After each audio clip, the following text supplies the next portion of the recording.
Welcome to the Binding Mind podcast. My name is Lorenzo Salazar. And I'm the inspector. Let's jump in. 1, 2, 3, 4.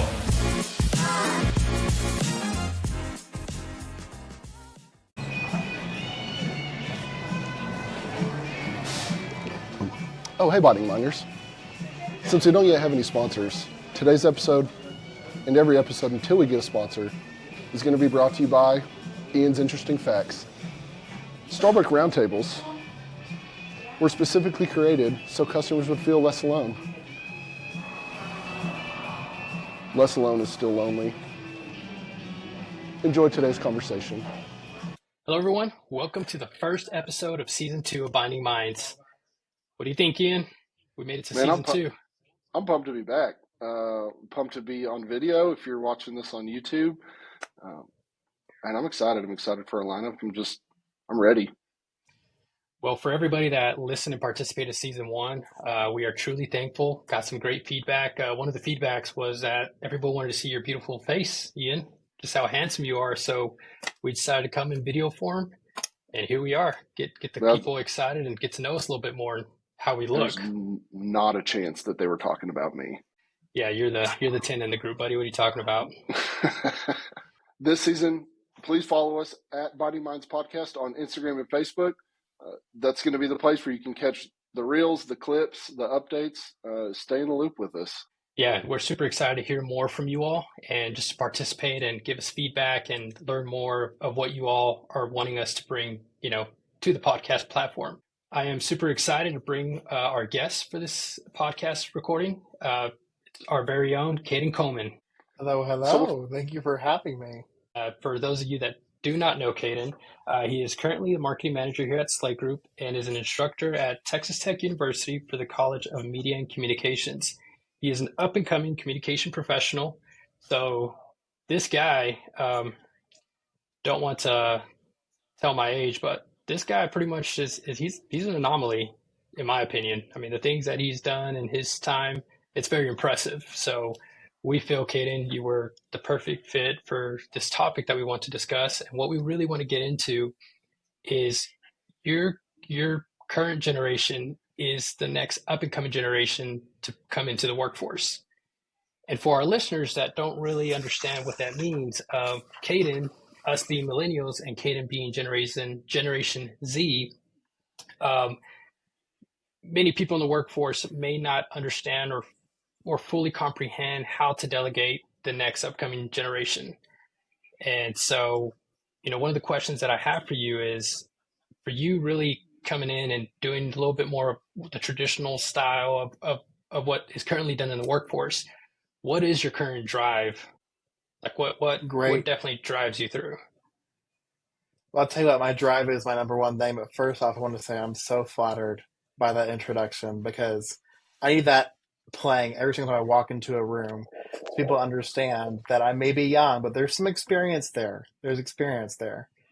As for my drive, I really, really, really value getting the opportunity to work with people and be there with people in groups and creating things that help other people. So essentially, in one word, it's people. I love working with people and making, lives better through creative projects. And I think it kind of goes into what you're talking about is like Gen Z, we really value be able to expressing, ourselves and our communities in a creative way. And that's what I think drives me. Man, that's cool. Lorenzo mentioned the word anomaly. I think there's so much about Gen Z right now that you hear about. Well, and again, I'll age myself too. When I was a kid, it was, what do you want to be when you grow up? It's like, you're a firefighter, you're a doctor, you're, something like that. And now more than ever, it's, I want to be a YouTuber, I want to be an influencer. And, even the things that you just talked about that drive you're a little bit different than your generation, but you market to your generation. You interact from a business standpoint with branded content that you put out for Slate Group that's so much different than anything that Lorenzo and I would even ever think about putting out. Why is that? And I guess, where do you get that branded content that influences you? I think that brings up like the biggest value of Gen Z is like bringing new ways of doing things and marketing to others, not just ourselves. As we are on Facebook and Instagram and YouTube, we all look towards new things. I mean, think about TikTok. I mean, that's literally within the last 3 years. And short form video is the new frontier of everything. And it's not just Gen Z that's enjoying TikTok. I mean, I know for a fact Ian is obsessed with TikTok. Um, Facebook so, Reels, man. I'm a That's week an late. understatement. but hey, I mean, it's the general same gist, those different forms of content. We find new ways of entertaining and informing. So I think, depending on Gen Z to find those new things and bring it to the workforce really, really matters. In terms of what I follow, I mean, I'm that person that loves following creative people. So I love following designers that do fun ways of doing things. And then I like actors talking about their process and what they do to get into their roles. I'm kind of pretentious in that way, but then I might slip away and watch Big Brother every once in a while to numb my brain and to think I can win Big Brother, the TV show. So speaking of that, is there a current influencer that you follow to really help with your branding and marketing at the moment? Well, I'll tell you what, I think it's kind of a category of people that I follow. And I also watch people do things that I don't even touch base on just yet. I watch a lot of 3D animators and 3D designers because they're showcasing what's the next thing in marketing and design and branding is those AR and VR experiences and then creating 3D elements for brands that they can use in the future. So I think a lot of future designers and branders and marketers, people that are focused on the future, like AI, for example, people that subjects. I mean, those are all over my FYP on TikTok and Instagram, and best believe it, Facebook Watch. That's I think that's really interesting. And I don't know if this exactly relates, but when you were talking about watching people do things that aren't even on your radar of wanting to do yet, the animators, the AR VR stuff, um, you know, in some cases, they're mentoring you and they don't know it. Mm-hmm. Um, and so to that point, I think there's a lot of reverse mentoring that happens at that point because that's on your radar, but it's not on mine. It's not on our bosses. It's not on business owners. Um, and so I guess, have you heard of reverse mentoring? 100%. And I think that goes with the thing. It's like we all get ideas from seeing other people and other things. Nothing's original anymore necessarily, and that's fine. That's great. So if we can somehow take an idea or concept from somebody else and find a way that to kind of reinvent it and make it new, I mean, and working with other people to do so, I mean, you're just sharing ideas basically. So not to be so, oh, us millennials know more or Gen X knows more. What's something that your generation can bring to the table that maybe Ian and I cannot, you know, per se reverse mentor to current leadership? I think kind of what I was saying earlier about bringing those new, innovative, creative ideas, because I think every generation has this struggle to where they have such growing pains when they first hit, the job market and they don't feel like they're valued enough or what they bring to the table isn't considered. But it takes time. So I think the ideas that Gen Z has is just now hitting the forefront of every industry, not just marketing and communications, but things like film and media.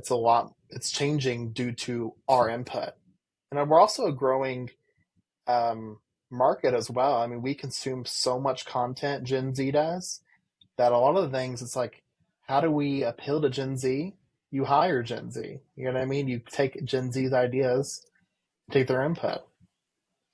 So based off what you just said there, that kind of leads me to my next question. One of the things that Ian and I had to go through, graduate in the year 2012, 2013. Ian, I just gave away our age. 11. I just gave away our age, or 2011, 2012. We go through our senior year and then we transition into going into job fairs, doing that step to go into the workforce. How do you think job fairs have changed in today's world? Meaning that, many Gen Zers maybe do not want to go, and maybe the reason is because it's just cringeworthy, or they prefer word of mouth of, hey, from a friend saying, hey, why don't you try this position or this job? How do you think that has transitioned to today's world from what previously was going to a job fair and getting a job that way? Yeah, I think job fairs are kind of a thing of the past, to be honest. But it kind of highlights a new struggle that Gen Z has, and I think I really stress on my students whenever they're getting out from their bachelor's, is that, the connections matter more than anything. We all heard that phrase. It's not what you know, it's who you know. And that's why I'm such a nerd for LinkedIn, and like looking up to people and my mentors and reaching out to them saying, oh, how'd you get there? Um, what made you think of this idea for whatever? Or just sharing ideas back and forth. I think it's important to communicate with those kinds of people and not shelter yourself. I think job fairs, they kind of gone away from that. It seems less personal than than ever. So like Gen Z really values that personal connection. So I think if Gen Z takes that risk, which again, unfortunately, we haven't really seen much evidence to as of right now, but if we take that risk and we reach out to our role models, we'll get those positions. We'll get those much needed trainings that we need to take that next step. I'm really,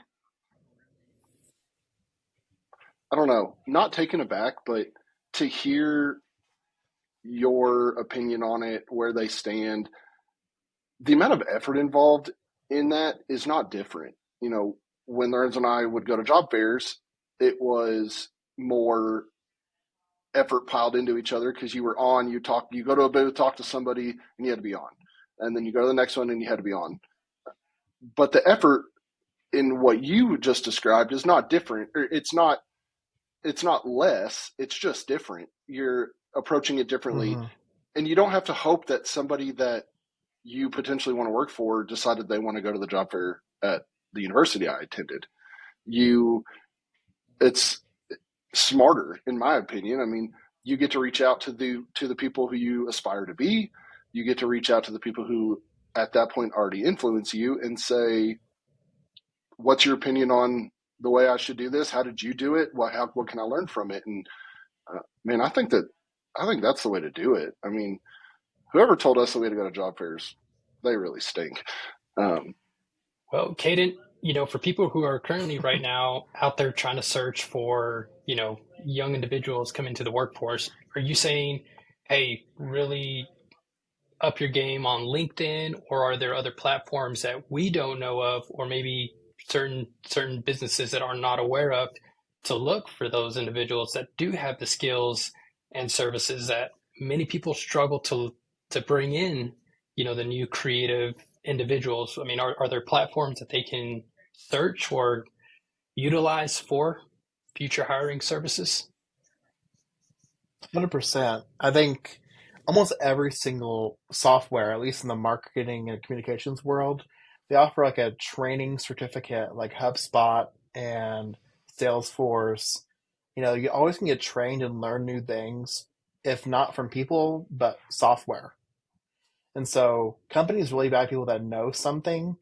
And then whenever you reach out to them and you're saying, hey, I want to gain more experience, and they see that you've had a passion for working and creating and learning, they're going to want to hire that person. So I feel like people that, are looking to hire people are always looking for people that are, engaged with what they do. They want to learn and grow.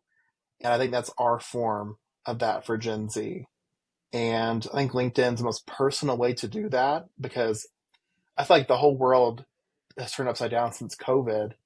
But even before COVID, job fairs have kind of been more like, if you want to work at this company, you need to come yourself and talk to the boss, but don't it's not really about you. It's more about them.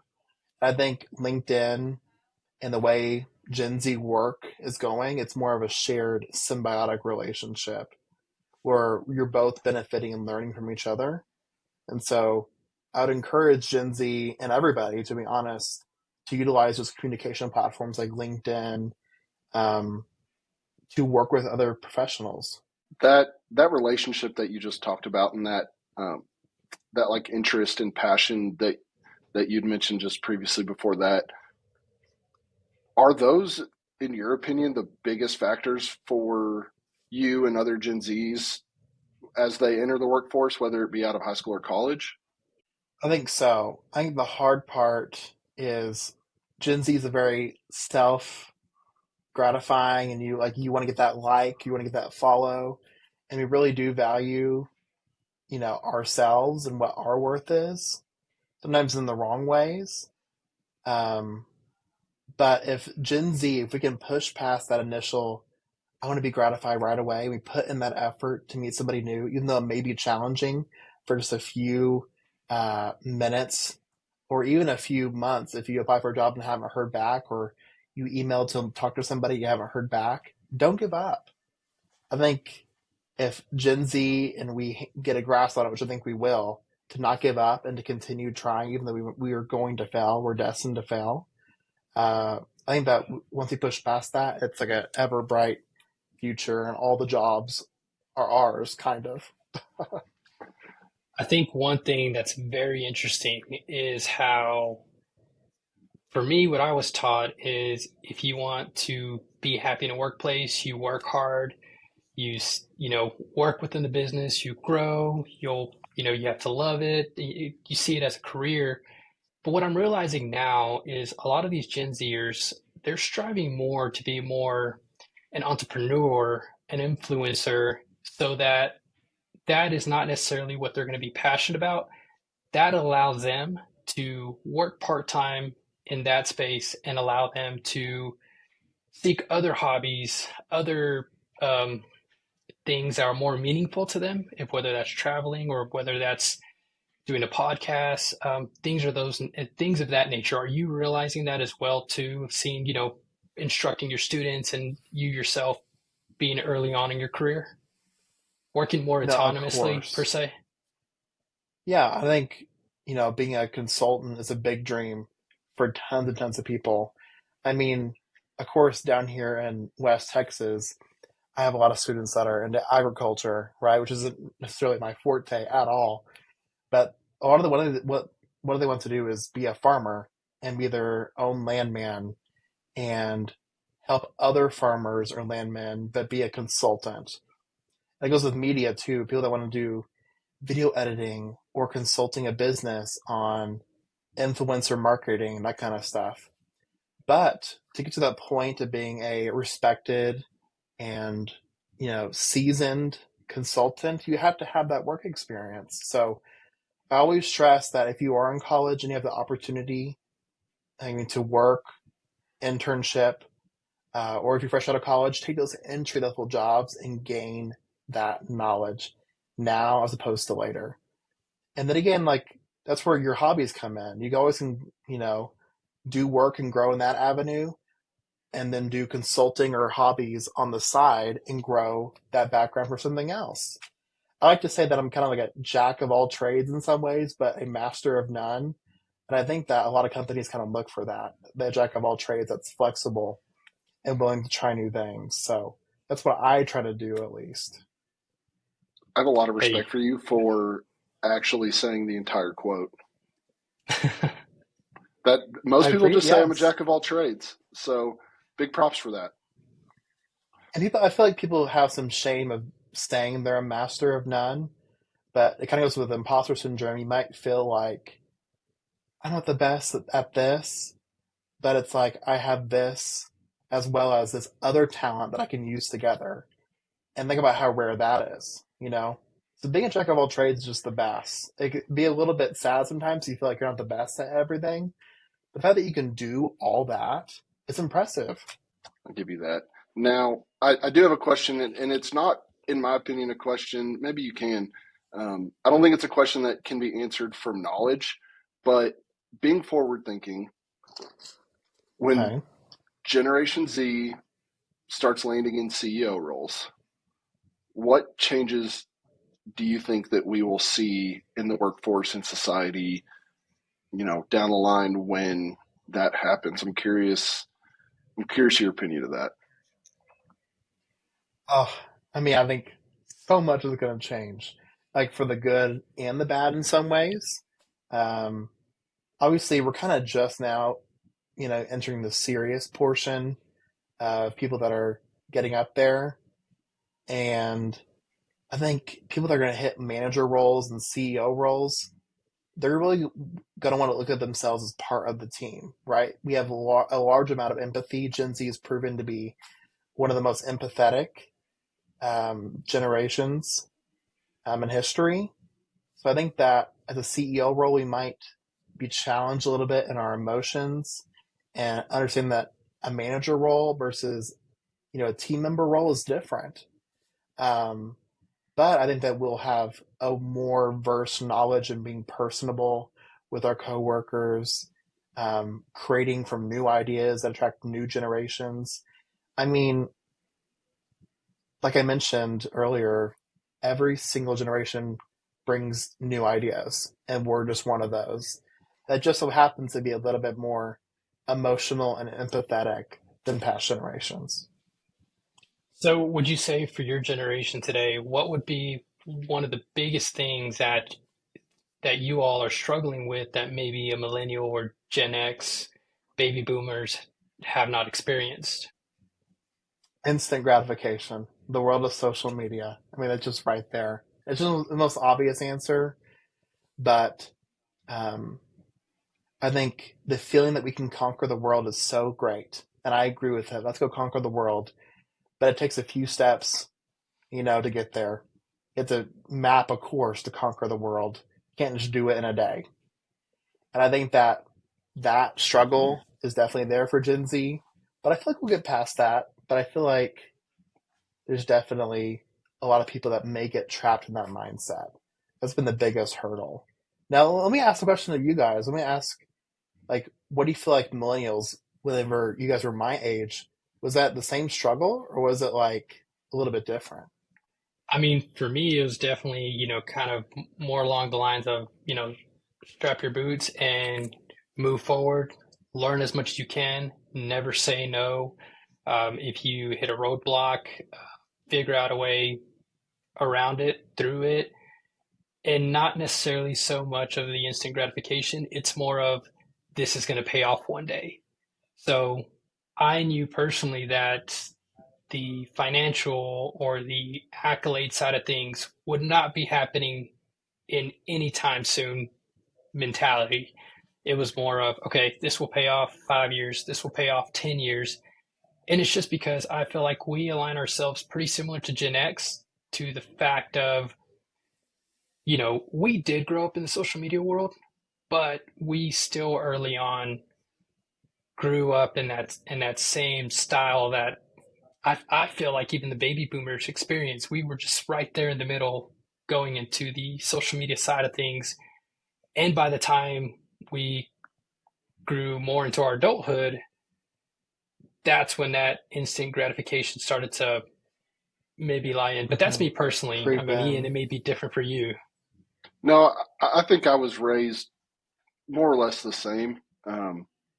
It was, as far as the way, you know, work was involved, it was, hey, you need to get a job and you need to, like, college is where you need to be, and you need to get a job and then you can have a career. And I don't think my parents ever told me that, like, my career is going to define me, but somewhere down the line, that's what I held on to, was that being successful in what I do, being regarded. And um, as a side note, we've talked a lot about differences between millennials and Z's and X's in this episode, but man, Kate, there's a lot of things that you mentioned that, I mean, they align with me too. I mean, instant gratification, Mm-hmm.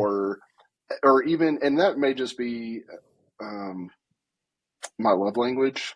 I have to thank my wife for making me read that book, or her reading it to me. Maybe I don't remember how that went, but I'm a words of affirmation person, and so your desire and the desire that has been noted of Gen Zs, I mean, I'm a millennial, and I'm with you. Like we're standing in that same boat together, and so, but I'm again still a lot like Lorenzo in that wake up every morning, put your shoes on, put your pants on one leg at a time, and get her done. I mean, and so it's Yeah. I don't know. It's just a little bit different, I think. I don't think we're as different as we think. I think we maybe generationally hold on to that. Last season we had Dino Whittington on, and he rocked my world when he told me that I'm just as creative as I am analytical, when I told him that I'm an analytical person. And man, I think this kind of applies to that as well. Is like we align to this. We just have this desire to align. It's like I am a millennial, and I'm a lace your boots tight and get it done, and that's not how the next generation is. But I don't think that's really true. I think that we create that, and then we just end up running with it. See, and that brings up one thing that I think Gen Z is actually really good at is the no labels. We're all on our own journey, and with our own journey brings our own value. I think I honestly think that millennials kind of got taken advantage of because, like you mentioned, there's a high work ethic among millennials, especially older and elder millennials, because they were He's talking expected about from the us. get-go. He said elders. He literally said elders. Elder millennials Wow. on the edge of the brink. But hey, I look like a elder Gen Z, and I'm not an elder Gen Z just yet. But darn, do I feel like one. You Yeah, do and carry yourself well. Well, absolutely. And thank and you. that's one of the main things too that we really wanted to bring to the table with this particular episode is, with someone who's currently running a business, they may have Gen X, millennials, Gen Z. How can you have everybody in the same level? And that same level, it may not be the same per se, giving everybody the same words of affirmation or, what the case may be, but how can they, let's say, learn how to delegate better, especially those three generations? Yeah, I think with, respect comes acknowledging the value of each generation. I feel like if every generation learns the values of each one, we can work together great. I think the best organizations are the ones that can reach all three generations and then also are constructed by and the workforce at that company or organization is comprised of all three. Um, the best ideas are made in groups and diverse groups. So generation should be part of that. Um, I know that, with me and my generation, we're always like digital marketing, SEO, design, and it may seem kind of flashy, but what's flashy now can be the bread and butter tomorrow, you know? So it's important that we acknowledge the growing trends now and we're telling other generations about it and that other generations latch on and they respect those ideas and they take them seriously as opposed to it's a fad or we don't have to really devote our time, energy, or resources towards that. Whenever we're the new market, we're coming in and you're going to want to appeal to us because we're a very consumption driven generation. So I think just respecting each generation, having each generation work together on projects that benefit all generations. I want to touch on something that you just said because I think, and I know you don't mean it this way, and this is why I want to touch on it.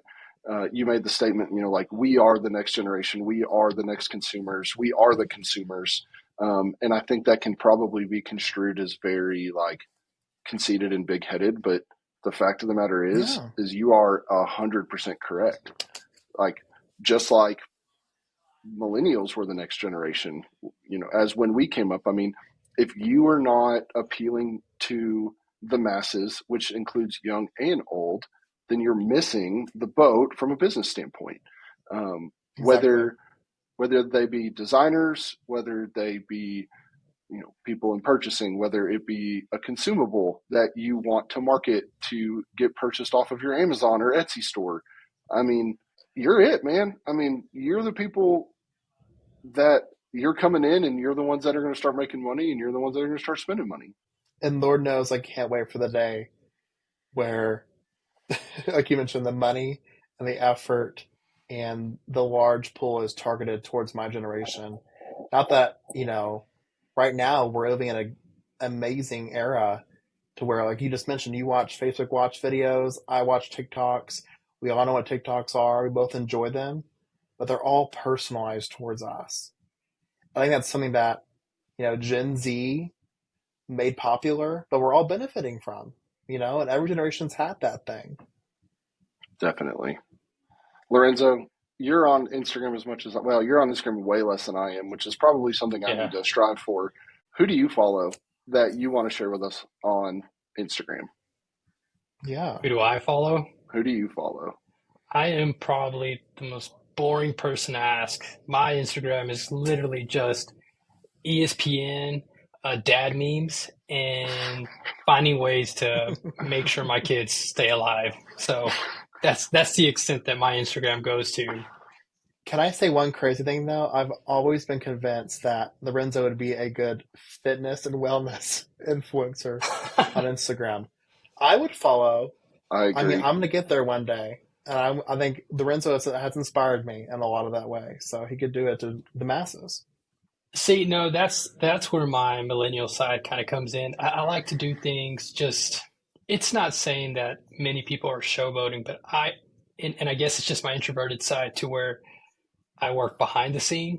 But to what you mentioned, maybe giving more content out there will help more people. So you may have changed my way of thinking, but I don't know.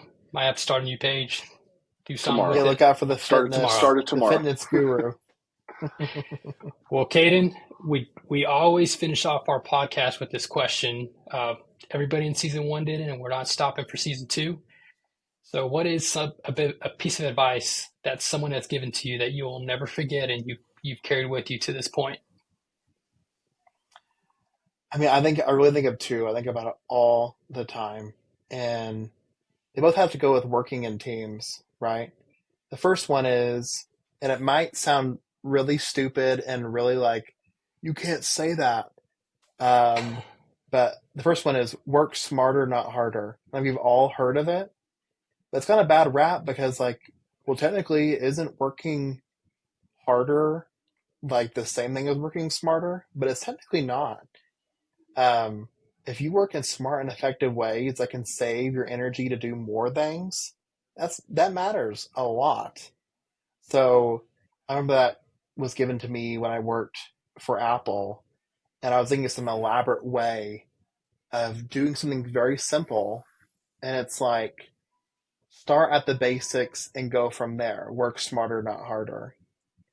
And I was like, and me who overthinks all the time was like, you're wrong. Initially, I was like, no, we got to do this elaborate way. And then I realized once we did it the way he suggested, he was right. And the next one is also a value that I learned from that same mentor of mine was everyone sweeps the floor. And it's one that a lot of companies have picked up and have different iterations of. But I think for Gen Z especially, if I see a CEO or a manager or a person in a leadership role doing the minute tasks that even the lowest worker does, that is respect to me. And that shows we're on a team, we're working together, and we all value the mission, what we're doing.